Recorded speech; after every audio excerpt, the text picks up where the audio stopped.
Bonjour, bonsoir les amis.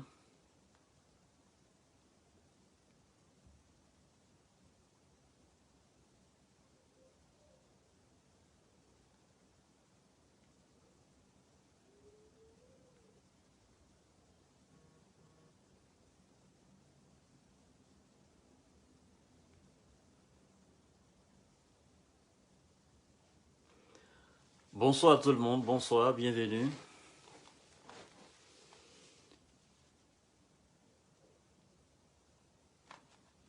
Bonsoir, bonsoir, bonsoir.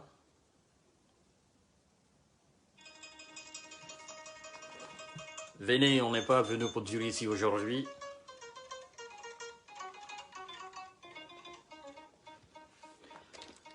On va apporter quelques précisions, s'il vous plaît.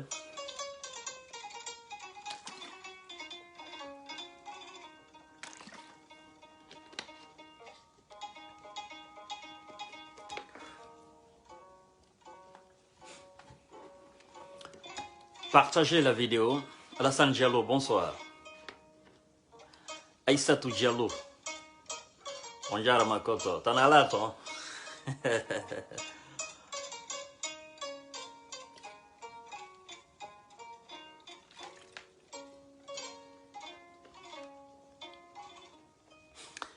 Petit camarade, comment vas-tu?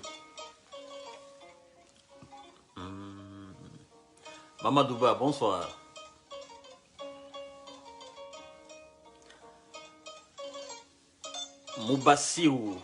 Moubachirou, exactement, Diallo. Bonsoir. Mouktar Djarbi, j'espère que vous allez bien.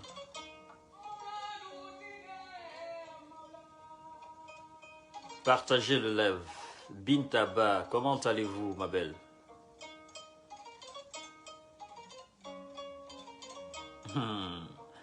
Elle dit Maoula, l'artiste préféré de ma mère. Ouais. Siri Diallo, comment vas-tu là-bas, ma chérie? Partagez le live.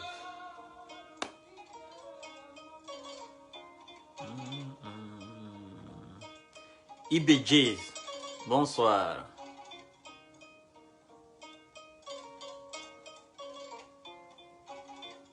Yamoussa Sal, comment allez-vous, mon cher?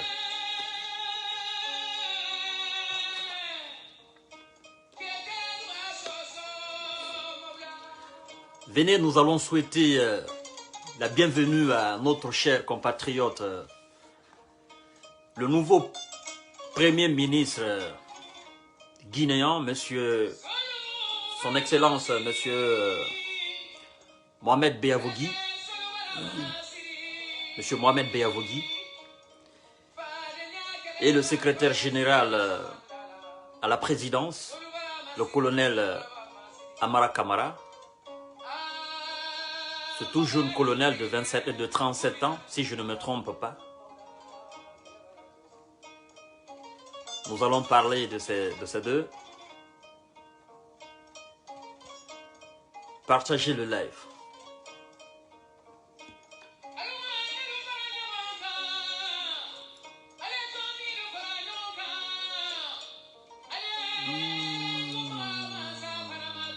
Partagez au maximum.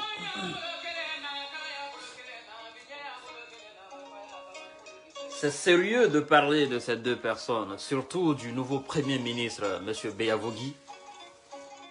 Très important.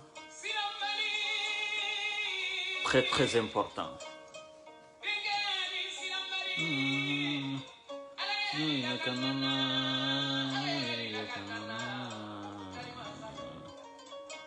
Aliou Diallo, j'espère que vous allez bien là-bas. Oumou Diallo, évidemment.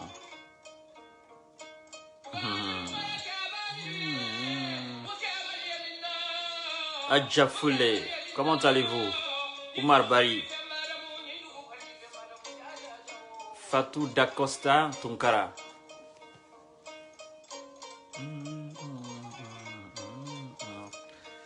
Alors, on va aller plus vite. On ne va pas attendre tout le monde. Les autres nous rejoindront en cours de chemin. C'est très important. Alors, nous avons assisté hier à la nomination décret portant nomination du Premier ministre, Monsieur, Son Excellence Mohamed Beyavogui, Monsieur Mohamed Beyavogui,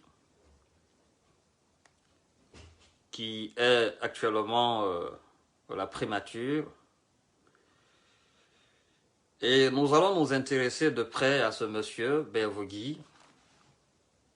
Je pense qu'il n'est pas connu par tout le monde en Guinée. D'accord.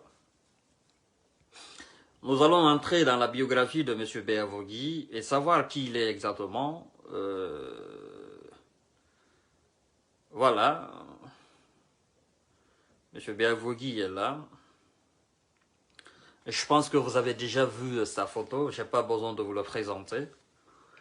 Nous allons parler juste de l'homme, très important, et de ce que nous attendons de lui, et ce qu'il doit faire, pourquoi il a été nommé, et pour qui il a été nommé. C'est très important de savoir. On dit M. Mohamed Beyavogui, né le 4 août 1953 à Poredaka, est un fonctionnaire international et homme d'État guinéen. Poredaka, c'est Mamou.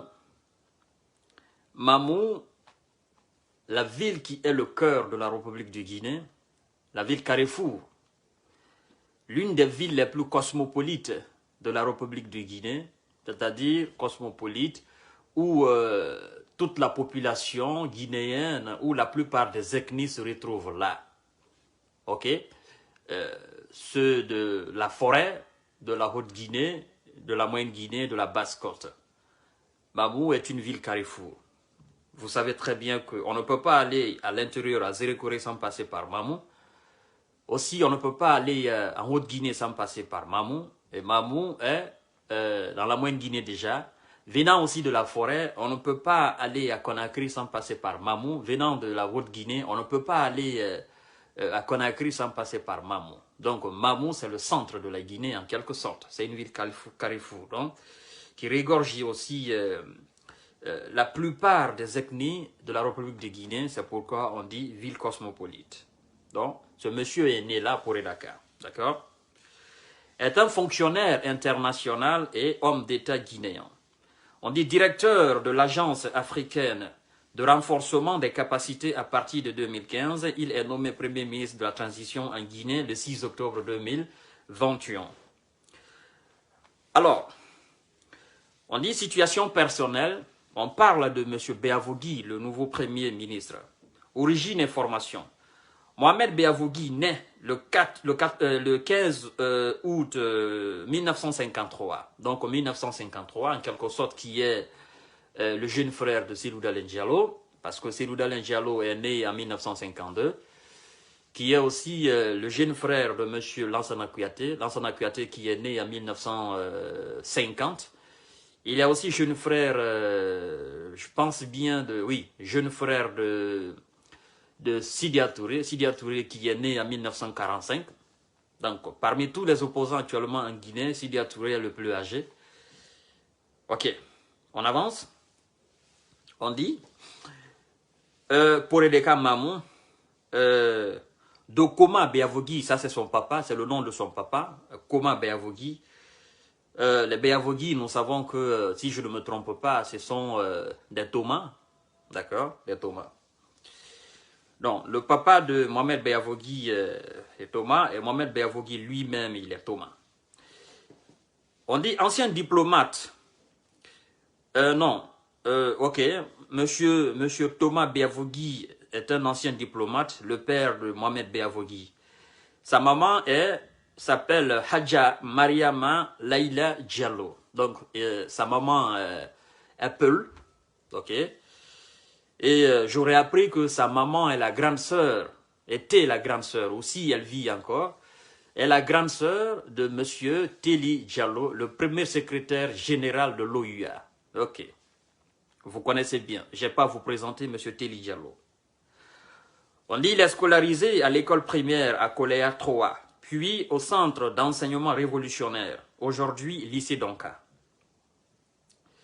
avant d'entrer à l'Institut Polytechnique Gamal Abdel Nasser en 1972. Je parle de Mohamed Beavogui. On dit Beavogui bénéficie d'une bourse d'études universitaires en Union soviétique et sort diplômé en construction mécanique et engin de mines de l'Université Polytechnique de Leningrad. Ça, c'est la Russie. Il est aussi titulaire d'un diplôme de la Kennedy School of Government de l'Université Harvard aux États-Unis. On y va. Je parle de Mohamed Beavogui. On dit carrière professionnelle, recruté dans la fonction publique. Mohamed Beavogui effectue un stage à la compagnie des bauxites de Guinée à Kamsar, avant d'être nommé en 1980 directeur du centre pilote de fabrication industrielle, situé près de Conakry. Donc, il a servi à Conakry. D'accord. Il travaille de 1982 à 1986 à Ibadan, au Nigeria, après une admission au concours des Nations Unies pour un poste d'ingénieur au Centre africain régional de design et d'ingénierie. En 1986, l'Organisation des Nations Unies pour l'alimentation et l'agriculture, FAO, le recrute comme conseiller technique. Il est ensuite chargé de programme à Bujumbura. Bujumbura, ça c'est, si je ne me trompe, ça c'est en Burundi. En 1992, muté au siège de la FAO à Rome, il devient chargé des programmes seniors. Je parle de Mohamed Beavogui. En 1994, il est gestionnaire senior en portefeuille de projet au siège de l'ONU. En 1998, il est nommé directeur régional de l'ONU à Abidjan. Il coordonne les projets de sous-région. Je parle de Mohamed Beavogui. En 2001, il dirige les opérations du Fonds international de développement de l'agriculture, FIDA, en Afrique de l'Ouest et du Centre. Ok. On dit en 2014, il est choisi pour diriger la mutuelle panafricaine de gestion de risques. À partir de janvier 2015, Mohamed Beavogui vit à Johannesburg, Afrique du Sud, en tant que directeur général de l'Agence panafricaine de renforcement des capacités. En septembre 2018, il est invité au forum de Davos comme partenaire sur les discussions annuelles. Ça, c'est la carrière professionnelle de Mohamed Beavogui. D'accord? On dit parcours politique. Grève de 2007, lors de la grève générale de 2007, sous le régime de Lansana Conté, 4 noms sont proposés pour la fonction de Premier ministre par les syndicats et la société civile qui ont une préférence pour Mohamed Beavogui. Le président Lansana Conté ne fait pas ce choix. Premier ministre de la transition, le 6 octobre 2021, il est nommé Premier ministre sous la transition dirigée par Mamadi Doumbouya.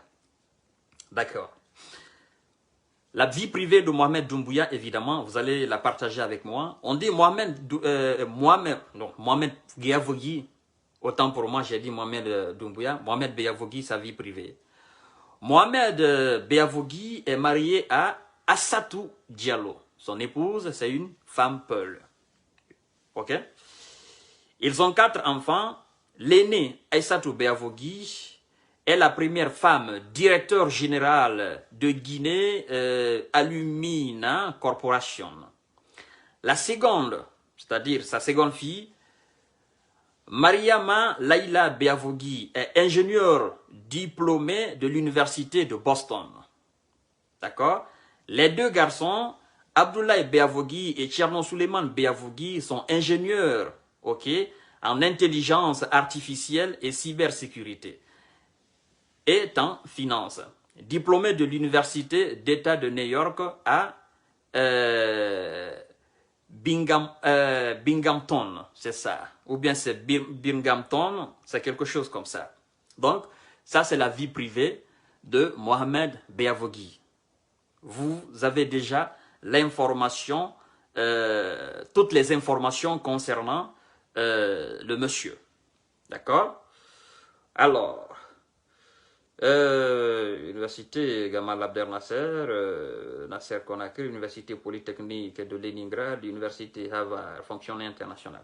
Alors, monsieur Mohamed Beavogui, en ce qui concerne sa capacité intellectuelle, il n'y a pas de débat là-dessus.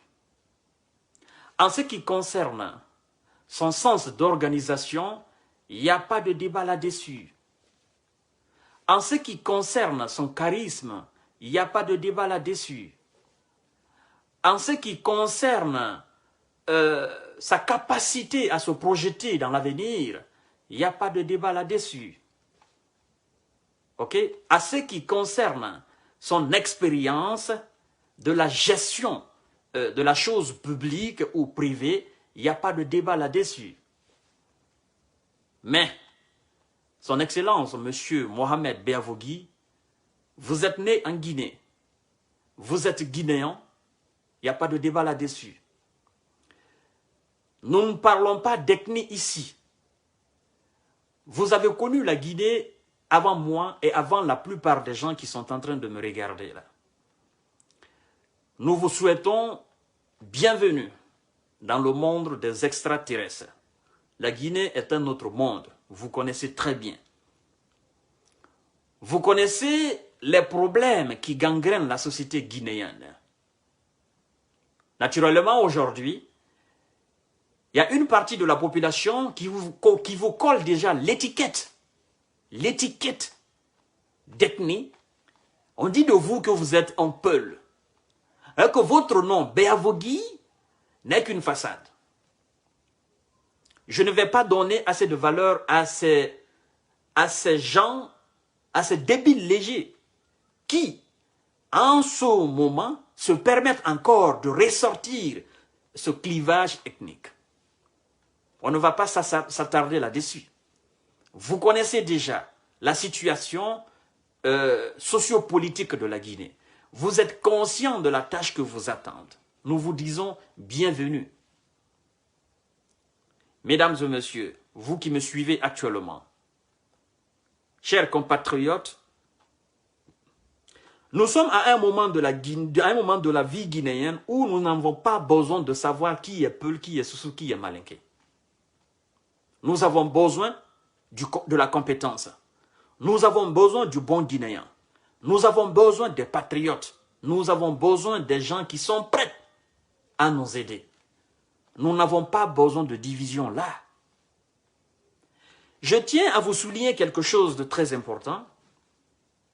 Mohamed Beavogui n'est pas une petite personne.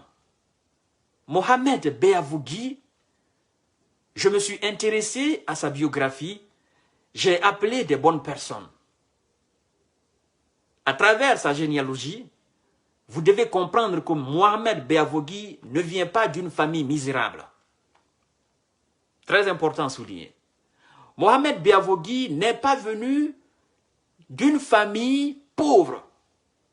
Pauvre en richesse, pauvre en richesse matérielle, pauvre aussi en richesse humaine. Mohamed Beavogui vient d'une famille aisée. Son papa est un ancien diplomate. Son papa a tout fait pour que ses enfants aient le minimum possible, le minimum vital. Intellectuellement, c'est un fils digne de la Guinée qui est cadré, qui a suivi l'éducation traditionnelle et l'éducation moderne, qui a été scolarisé, qui a étudié en Guinée et finir en Guinée, avant de sortir de la Guinée, et qui est venu servir la Guinée. Mohamed Beavogui, du côté de son papa, c'est une famille cadrée. Ce n'est pas une famille pauvre. Du côté de sa maman, vient aussi d'une famille cadrée, une famille professionnelle, une famille moderne. La famille de Teli Diallo, le premier secrétaire de l'OUA. Et qui dit Teli Diallo, qui dit famille de Teli Diallo, dit en quelque sorte famille de savants. Je ne fais pas l'apologie. Je suis conscient de la qualité intellectuelle. Je suis conscient de la qualité culturelle. Je suis conscient de la qualité civilisationnelle de Teli Diallo. Et je sais bien que d'où vient Teli Diallo, là, on ne doit pas poser la question de savoir est-ce que c'est une bonne famille. La famille de Télé Diallo, ce n'est pas une famille à la ramassette. Bref, ça veut dire que nous avons un fils cadré. Nous avons un fils mûr. Nous avons un fils moderne. Nous avons devant nous le fruit de deux familles démocrates. Imaginez-vous, une famille Thomas qui épouse une famille Peul en Guinée, ça veut dire tout simplement que du côté de la famille Peul, il y a de la démocratie là. Du côté de la famille Thomas, il y a de la démocratie là. Et Mohamed Beavogui est le fruit de ce métissage de deux familles démocrates, de deux familles ouvertes. Parce que, vous vous souvenez bien, il est né en 1953. En 1953, une famille forestière qui va épouser une famille de la Moyenne Guinée. Là, il y a beaucoup de questions qui tournaient autour. À savoir s'ils sont musulmans, s'ils sont tantans, s'ils sont tantans, s'ils sont tantans. Il y a de ces questions qui se posaient autour en ce moment. Nous étions encore dans l'Afrique traditionnelle, avec ces traditions qui étaient prises à bras le corps. D'accord? Ah, ok.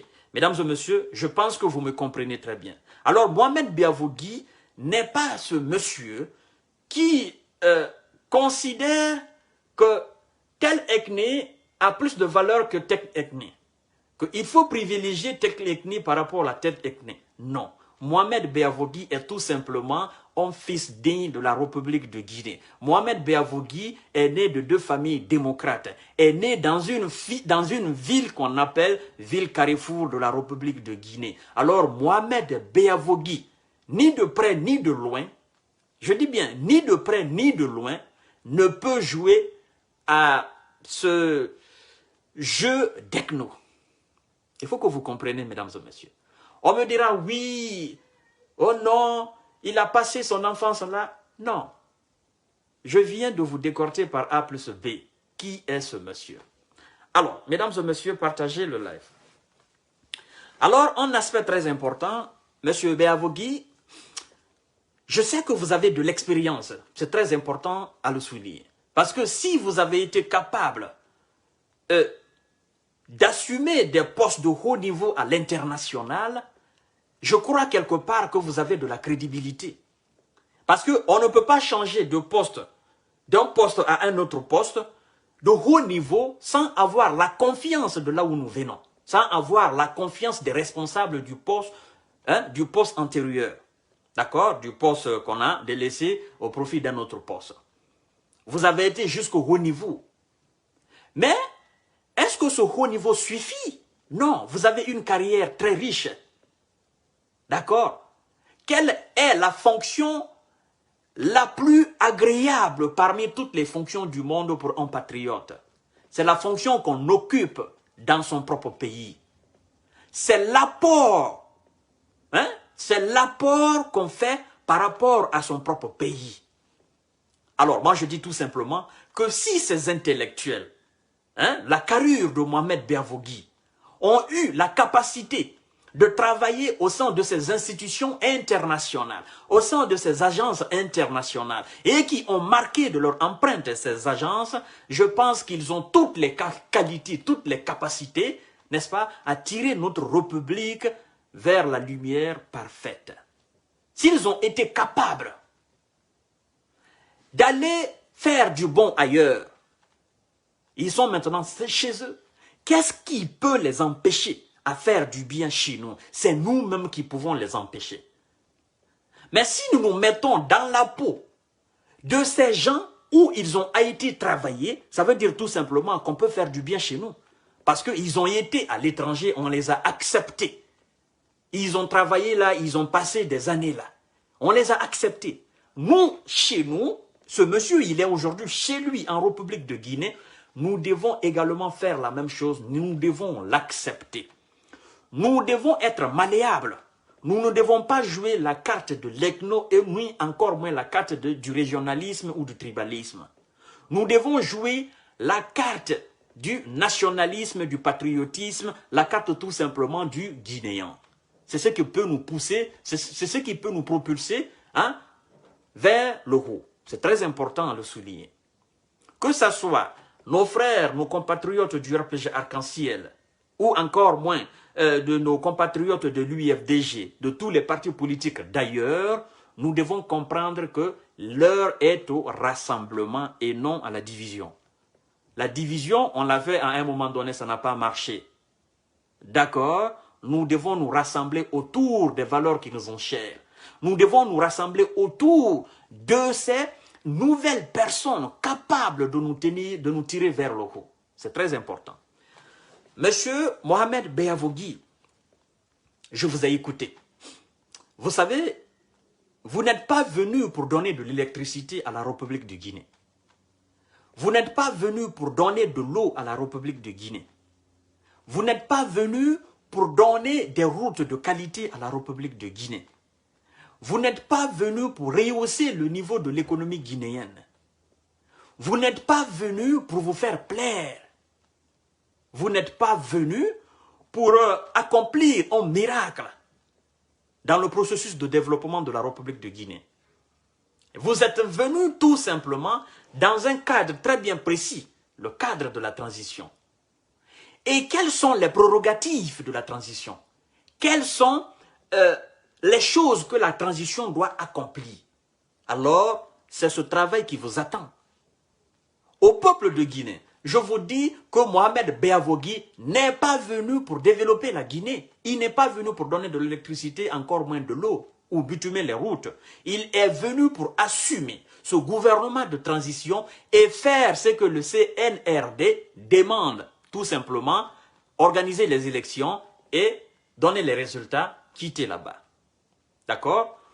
Bien vrai qu'il est venu, avec son nouveau gouvernement qu'il va composer, dans l'aspiration d'organiser les élections, de mettre en place les piliers de la véritable démocratie en République de Guinée, de mettre en place toutes les institutions républicaines afin de faciliter la tâche au nouveau président qui viendra après eux. C'est ce qui vous attend, Mohamed Beavogui, et rien d'autre. Moi particulièrement, je ne m'attends pas à ce que vous rehaussez le niveau de l'économie guinéenne. Non, parce que je sais que vous n'êtes pas venu pour ça. Particulièrement, je ne m'attends pas à ce que vous employiez des enfants guinéens. Vous n'êtes pas venu pour ça.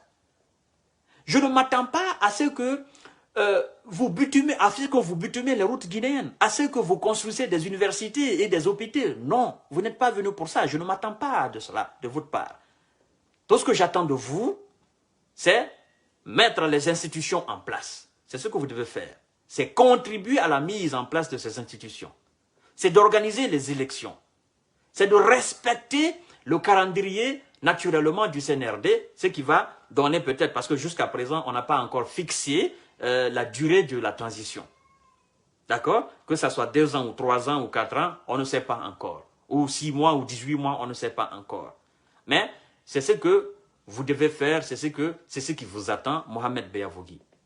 Alors, il revient à vous, certainement, de composer votre gouvernement en connivence avec le CNRD. Je sais que vous êtes un homme de qualité. Je sais que vous êtes un homme capable de taper sur la table et de dire au colonel Doumbouya, c'est comme ça nous devons faire, c'est comme ça nous devons faire. Je sais que vous n'êtes pas quelqu'un, vous n'êtes pas un simple suiviste. Vous n'êtes même pas un suiviste qui va avaler toutes les propositions du CNRD. Je sais que vous êtes capable d'élever le ton et de dire au président Doumbouya que oui, ça c'est pas bon pour la Guinée, c'est ce qui est bon pour la Guinée. Évidemment, c'est ce que vous devez faire. Alors, en ce qui concerne la nomination de vos ministres, parce que vous êtes aujourd'hui, disons, le premier ministre et chef du gouvernement, vous devez composer votre gouvernement.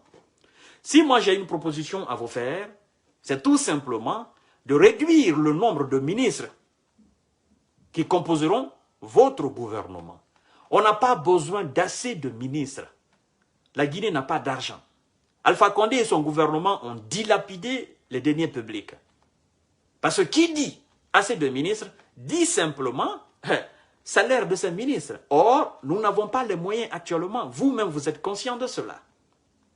Ça, c'est un premier aspect.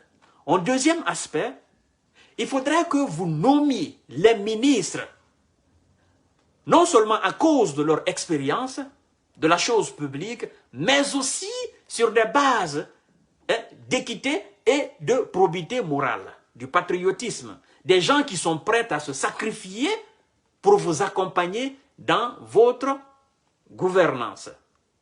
D'accord? Des gens qui sont prêts à vous aider positivement, des gens qui sont prêts à vous accompagner positivement.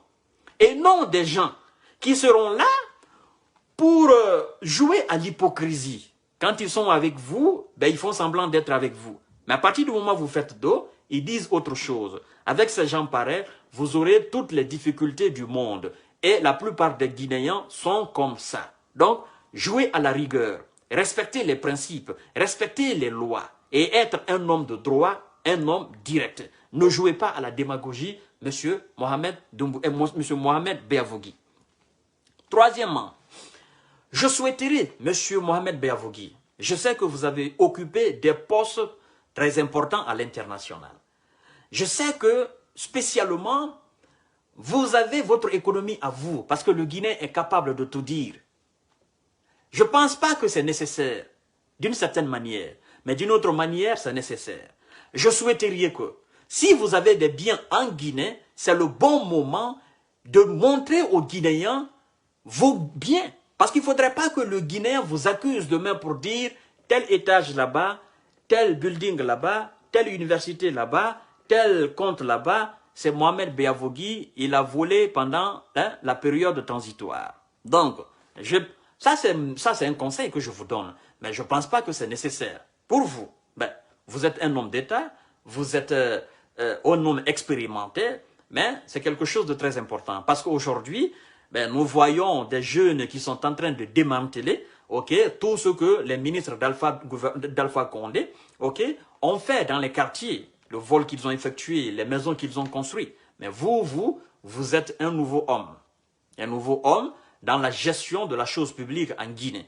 Vous avez de l'expérience, c'est vrai. Mais moi, je souhaiterais tout simplement que si vous avez des biens en Guinée, que vous montrez aux Guinéens ce que vous avez et que les Guinéens se rendent compte de ce que vous avez et de ce que vous n'avez pas. Pour ne pas que demain, le Guinéen se mette à dire « Eh bien, c'est ça, il a volé, il a fait ceci, il a fait cela. » Alors, très important, M. Mohamed Beavogui. Mesdames et messieurs, je pense que ce monsieur, il a déjà compris, c'est un homme averti.